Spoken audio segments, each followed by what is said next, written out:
Hey guys, this video is an overview of the MoviChip CamSwitch.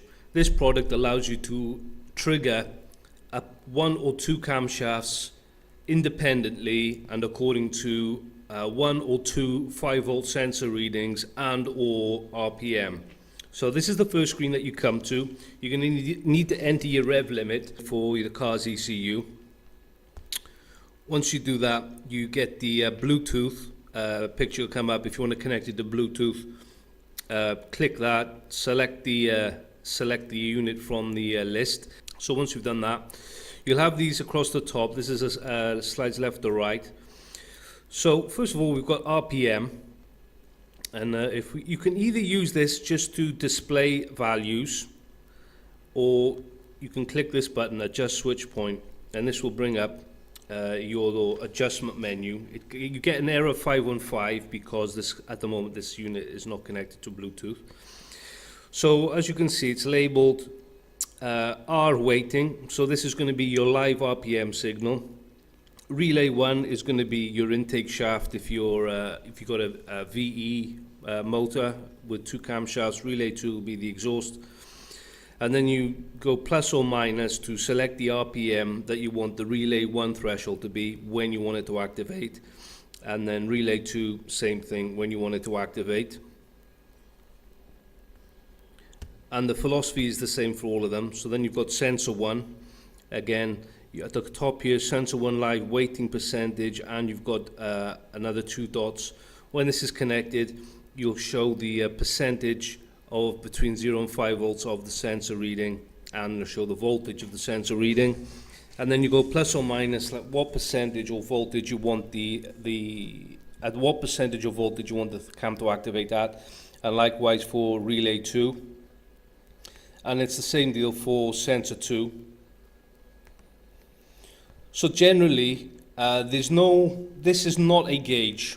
Let me just say that. This is not something to have on the dash where you can use to see RPM and sensor voltage.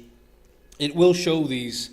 It will show this information, but this is purely for setting up purposes, setting the settings where you want the cams to activate.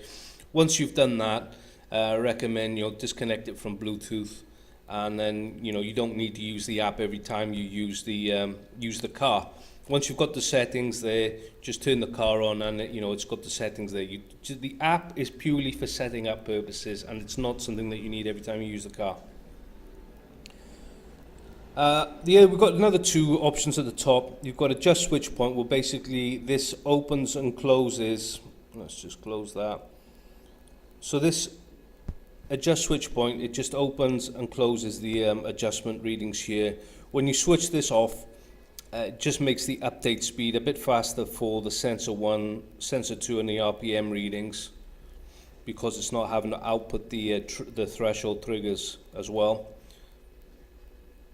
So if we just switch sensor 2 off, and then we've got RPM multiplier, mult and off delay adjust. Again, if we open up the adjustment settings here, again the error 515, because at the moment this is not connected to a unit. This is just for demonstration purposes. So we've got RPM multiplier, and then you've got a plus and minus on this. This is to calibrate your RPM signal that you're getting from the car's ECU or the car sensor. It works with a 0 to 5 volt sensor, camshaft or crankshaft, and then you'll just plus or minus this until the RPMs on the MoviChip CamSwitch app match the actual RPM of the engine, and then this is the RPM that the CamSwitch will use for the triggering of the camshafts. And then you've got off delay, so the waiting will, just to go back to RPM multiplier, this waiting ... that will change to a number between 0 and 100. And we've got off delay waiting seconds. So for example, you set the cams to the sensor 1 camshaft to activate at say 50% of the signal from that sensor. When it goes below 50%, it will deactivate the cams. So if you set that to 0 seconds, as soon as it goes below 2 volts on the sensor 1 setting, both cams will deactivate together. But if you want to delay that, for example, you want to keep the cams activated between gear changes, you can go plus or minus until 5 seconds in half-second increments. Then we'll click Options, and then you've got the option here, Test Relay. This allows you to trigger the relays independently when the engine is not running, if you just want to check that your wiring is correct. We've got a guide button, which is basically the user manual, is inside the app. We've got colors. So on each of the sensor bars, say sensor 1, we've got orange here. This displays the percentage of where the sensor is at the moment, visually rather than as a number. But you can change the color of that. We've got a slider here. So if you set it for, what color is that, blue for example, and you click sensor 1 bar, you can see that the sensor 1 bar changes color to blue also. And you can do that for sensor 2, RPM.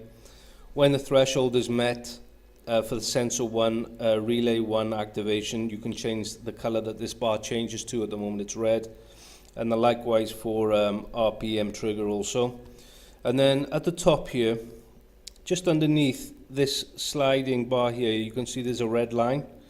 These red lines will expand when the cams activate. So if I can just show you what I mean.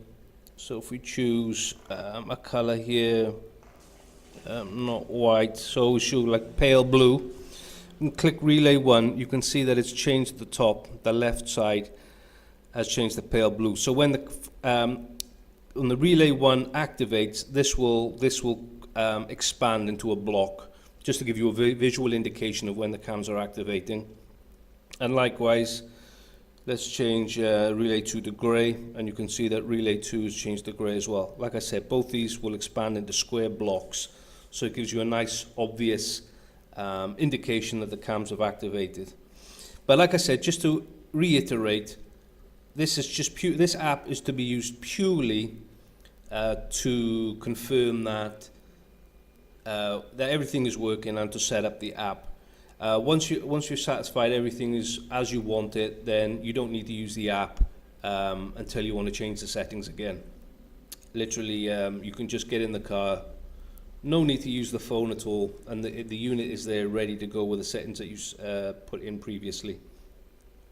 And guys, that's the overview of the MoviChip CamSwitch. I'll do another video where I'll just go into the how to set it up. So that's it for now. Thank you for watching. If you've got any questions, feel free to contact us. I'll put our details in the video description.